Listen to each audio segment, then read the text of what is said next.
Boker Tov. Je reviens sur le verset que nous avons commenté hier. Hod vehadar lefanav, majesté et éclat se trouvent devant lui. Nous allons réfléchir ce matin sur le mot lefanav devant lui, car le fanav devant lui exprime toute l'idée du Shabbat. Alors, je m'inspire d'un enseignement de Rabbi Levi Yitzhak de Berditchev qui a expliqué la chose suivante. Dans la Torah, vous avez deux prescriptions bibliques qui concernent notre relation avec Akadosh Baruch Hu. La première mitzvah, c'est la mitzvah de Yira, c'est-à-dire de craindre Akadosh Baruch Hu, la crainte révérentielle, l'être suprême, inspire un sentiment qui fait que l'homme se sent tout petit, pratiquement insignifiant, et il est empli de ce sentiment de Yira, de crainte révérentielle. C'est la mitzvah de Yirat Hashem. Et puis, il y a une autre mitzvah, c'est la mitzvah de Ve'afta et Hashem Elokecha, la mitzvah d'aimer Hashem. Alors, qu'est-ce que cela veut dire aimer ? Bien évidemment, ce n'est pas dans le sens où on va aimer une personne, puisque par définition, Dieu échappe au sens. Mais qu'est-ce que l'amour ? C'est une aspiration à être proche d'eux. C'est se sentir attiré. C'est une proximité. Et donc, en fait, la mitzvah d'aimer Akadosh Baruch Hu s'accomplit et se réalise par le fait de nourrir son esprit de cette aspiration à se trouver à proximité de Akadosh Baruch Hu, se sentir attiré par la source de la vie. Et alors, vous avez donc deux mitzvot, la mitzvah de la Hira et la mitzvah de la Ha'ava. Et ces deux mitzvot ont un rapport différent avec Panim Shel Hashem, avec la face de Hashem.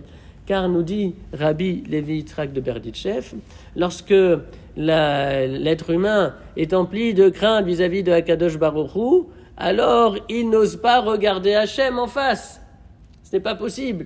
Il ressent une telle crainte, il se sent tellement insignifiant qu'il ne va pas regarder Hashem en face. Et d'ailleurs, vous avez une illustration de ce principe dans la paracha de Shemot.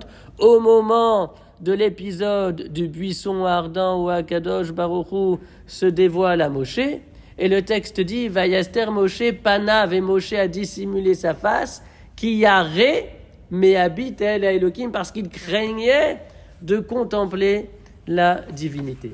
C'est l'antithèse qui se passe lorsque l'être humain est animé de ce sentiment d'amour pour Akadosh Baruch Hu, parce qu'à ce moment-là, il aspire à contempler, si on peut s'exprimer ainsi, Panim Shel Hashem, la face de Hashem. Ainsi, par exemple, à propos de Pessah, de Shavuot et de Sukkot, les trois fêtes de pèlerinage, il y a une mitzvah de se rendre au Beth Amikdash, et le texte dit, afin que chacun puisse apparaître, El Pene Hadon Hashem, vers le visage du maître Hashem.